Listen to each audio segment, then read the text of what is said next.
Iran की जानिब से कहा गया कि हमारी तैयारियां पहले से बहुत बेहतर और बहुत मजबूत हैं, तो रिटेलिएशन का हाँ, अब ये है कि ईरान इज़ नॉट वेनेजुएला। 4 घंटे के लिए जब ईरान ने अपना एयर स्पेस बंद किया था, उस दौरान ईरान की सीमा के करीब 2 जेट मार गिराए गए। अमेरिका को बहुत बड़ा झटका लगा है। आज बरोज़ जुम्मतुल मुबारक अमेरिका का जंगी त्यारा F-35 लाइटनिंग एयरक्राफ्ट जो है वो तबाह हुआ है। सर, ट्रम्प को आप लोग अब देखें आप तो पहले इस बात का जवाब देना कि पूरा इंटरनेशनल मीडिया ये कह रहा है कि आप अपनी एयर बेस देने जा रहे हैं ईरान के खिलाफ। US troops are poised on the border of Balochistan, Pakistan and Sistan, Balochistan. Sistan, Balochistan Iran में है, Balochistan, Pakistan obviously पाकिस्तान में है। उन्होंने जो वीज़ाज सस्पेंड किए हैं वो पाकिस्तान के किए हैं, भारत के नहीं किए हैं, तो इसी से आप समझ जाइए कि अमेरिका कितना पाकिस्तान का साथ दे रहा है। अमेरिकी मीडिया ये दावा कर रहा है कि सदर डोनाल्ड ट्रंप ईरान के साथ एक तवील जंग के बजाय एक मुख्तसर मगर फैसला कुन जंग चाहते हैं, जबकि दूसरी तरफ आलमी बरादरी ट्रंप को इस हवाले से मुसलसल खबरदार कर रही है। जिस वक्त मेरे ख्याल है अभी ईरान के ऊपर जो अटैक की बात की जा रही है, अगर उसमें पाकिस्तान ने साथ ना दिया तो सभी के वीज़ा बंद हो जाएंगे। यकीन जानिए मेरा दिल दुख रहा है बतौर पाकिस्तानी कि जी ट्रंप तो हमारा है, और ट्रंप को तो ये नोबेल पीस प्राइज दिलाने के लिए भी उल्टे लटके हुए थे, लेकिन ऐसा कुछ भी नहीं हो पाया। अब जो बड़ा झटका अमेरिका को लगा है वो ये है कि खबरें ये आ रही है कि अमेरिका का F-35 जो एयरक्राफ्ट है वो नाज़रीन अचानक रडार से गायब हुआ है। मिडिल ईस्ट में हालात अब काफ़ी ख़राब हो चुके हैं। ईरान और अमेरिका के बीच टेंशन अब सिर्फ जुबानी नहीं रही, बल्कि एक full on war like situation में बदल चुकी है। हर गुजरते घंटे के साथ टेंशन बढ़ती जा रही है। ईरान की लगातार वार्निंग के बाद यूएस ने एक बड़ा स्ट्रेटेजिक मूव लिया है। रिपोर्ट्स के मुताबिक अमेरिका ने अपने सिटीजन्स और अपने नॉन एसेंशियल स्टाफ को वापस बुलाना, इवैक्यूएट करना शुरू कर दिया है।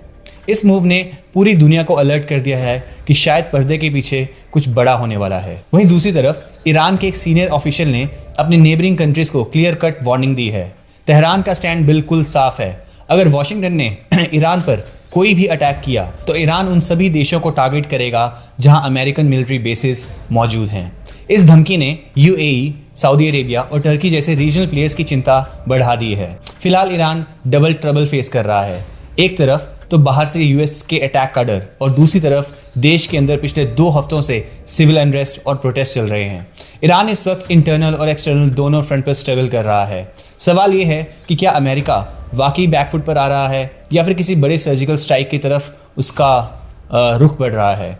मिडिल ईस्ट का ये पावर स्ट्रगल अब एक डेंजरस मोड़ पर आ चुका है। आगे क्या होगा ये देखना काफी क्रूशियल होगा। US troops are poised on the border of Balochistan, Pakistan and Sistan, Balochistan. Sistan, Balochistan Iran में है, Balochistan, Pakistan obviously पाकिस्तान में है।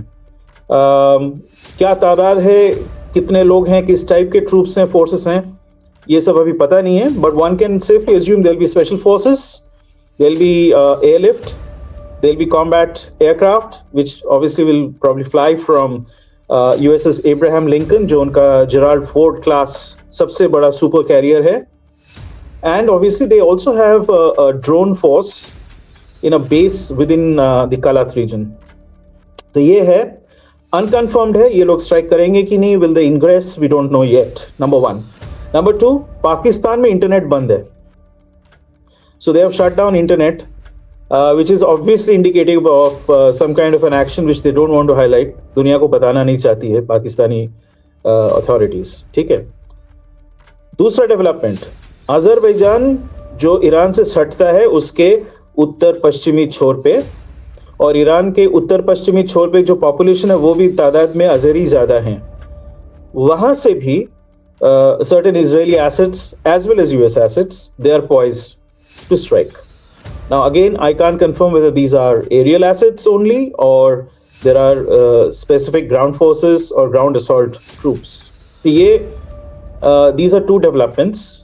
Third, ईरान के अंदर ये रिपोर्ट्स हैं कि ऑफिशियली बताया जा रहा है 2200 लोगों को मार दिया गया है in various forms of violence. Clashes, direct clashes with the police, firings have happened. कुछ स्थानों पे IRGC के लोग भी उतरे हैं मैदान में, लेकिन unconfirmed reports जो मिल रही हैं मुझे from certain Iranian friends in the US, जो obviously टच में थे, पिछले 2 दिन से टच में भी नहीं है किसी के, क्योंकि सब कुछ लॉकडाउन कर दिया गया ईरान में, कम्युनिकेशंस एंड सो ऑन। 10,000 से ऊपर चला गया है ना, ये गंभीर स्थिति है। ठीक है, अच्छा अब इसमें देखते हैं कि इस स्थिति में it is very clear that कोई मेजर एक्शन होगा ईरान में, और उसके 2 पहलू हैं। Number 1, it will be okay, let me put it this way. Number 1, it will be a decapitation strike. Number 2, it will be destruction of a significant military capacity. यानी सामरिक जो क्षमता है उसको ध्वस्त किया जाएगा। This may not be full-fledged invasion, जो काफी मेरे हिसाब से हास्यास्पद होगा। हास्यास्पद इसलिए क्योंकि ईरान का जो टेरिटरी है, it is much larger than Afghanistan and Iraq combined. और उन 2 देशों को 20 साल से ऊपर लग गया था, इनको ठंडा भी नहीं कर पाए, फिर बाहर आ गए US और बाकी उसके allies. So I don't think the ground invasion is something they're considering. What they'll consider is a combination of Venezuela plus Operation Sindoor. यानी ऊपर के धरा को एकदम समाप्त कर दो, और जैसे ऑपरेशन सिंदूर में भारतवर्ष ने किया, जो ये लोग कभी एक्नॉलेज करते नहीं है बाहरी ताकतें, कि पाकिस्तान का जो सारा स्ट्राइक कैपेबिलिटी था उसको ध्वस्त कर दिया गया था, strike as well as defensive capacity, तो वो किया जाएगा ईरान के ऊपर। हमें ये समझना चाहिए कि ये सिर्फ 2 देशों की लड़ाई नहीं है। अगर ईरान अपने पड़ोसी देशों जैसे UAE, सऊदी अरेबिया पर अटैक करता है तो एक रीजनल चेन रिएक्शन शुरू कर देगा।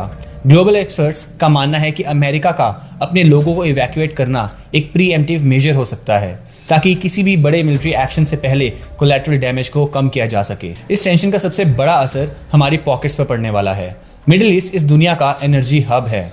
अगर हॉर्मोज स्ट्रेट, जो एक मेजर शिपिंग रूट है, अगर वो ब्लॉक होता है तो क्रूड ऑयल के प्राइसेस स्काई रॉकेट कर जाएंगी। इसका सीधा असर इंडिया समेत पूरी दुनिया की इकोनॉमी पर पड़ेगा।